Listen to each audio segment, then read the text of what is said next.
Hi there and welcome to my local woods. Today I want to talk about a part of history that they don't want you to know about.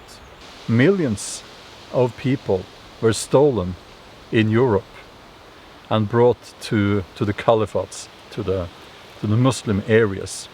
And the Vikings were very active in that trade.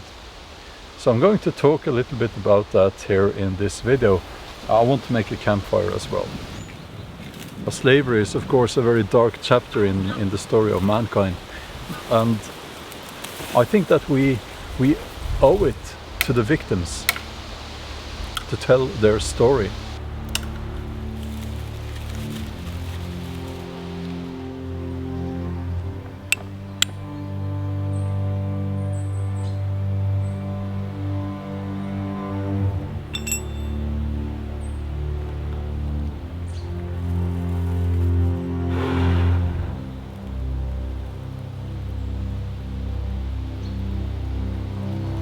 Now, slavery was of course practiced by the Ottoman Empire, and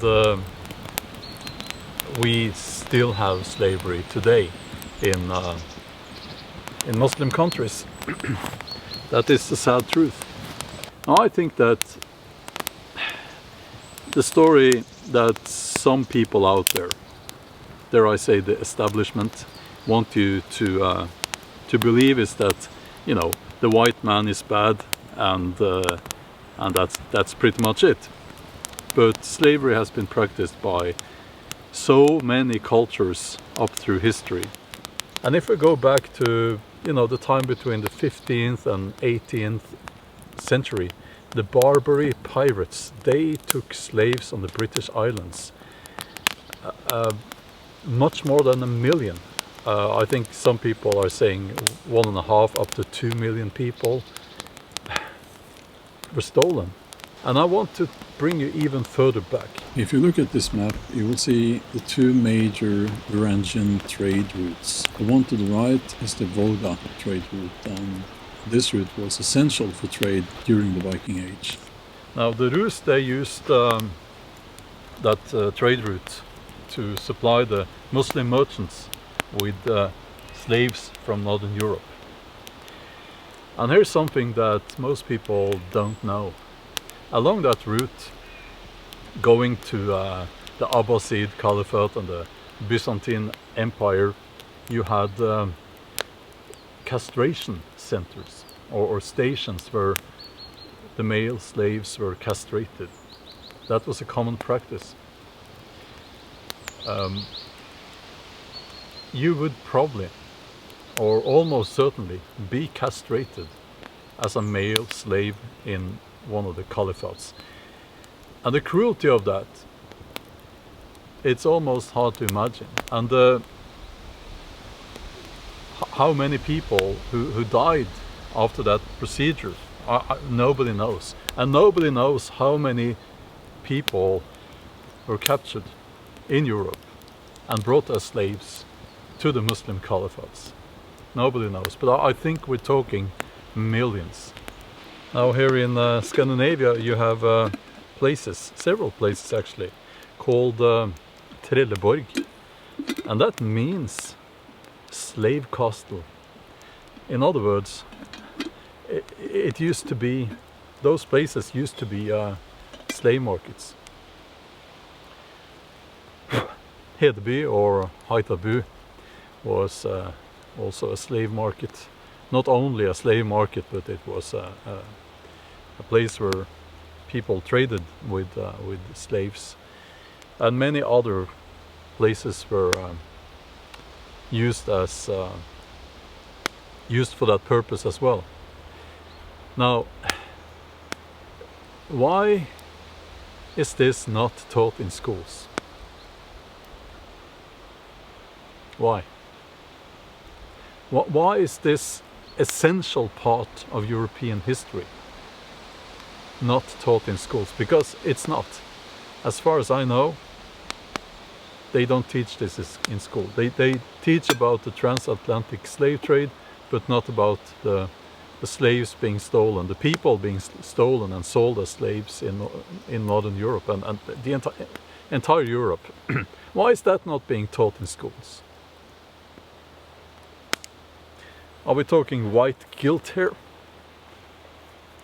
I think we are. But I do believe that the truth is extremely important, and we must keep telling the truth. That's what I'm trying to do here on this channel. Now, of course, as a historical novelist, I deal with these topics every day. And as someone who is obsessed with the Viking Age, you know, I also realize that many horrible things were done by my ancestors, like participating in the North European and the European slave trade. Now, what I don't like is when people litter. This is a tobacco box. I don't like that. I don't like it at all. So I'll bring that home. And I saw a beer can over there, so I'll bring that home as well. A few words about this channel. You will never see AI here. I will keep things authentic and real and honest. If you feel that that's important, please help this channel by subscribing and leave a comment. Why do you think that they're not teaching about the European slave trade in schools? What's your opinion? Why? I think the answer is obvious, but I would like to hear your opinion as well.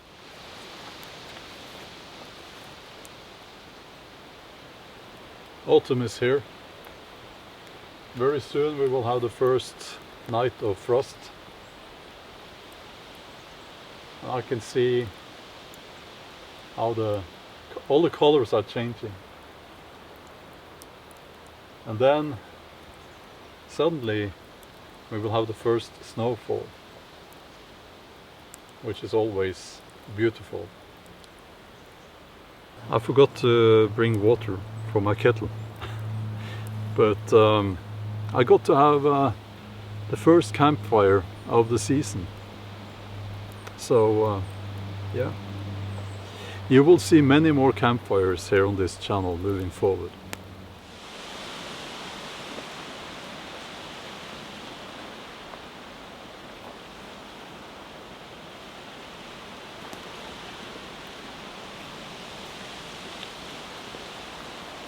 Don't ask me how I put the fire out.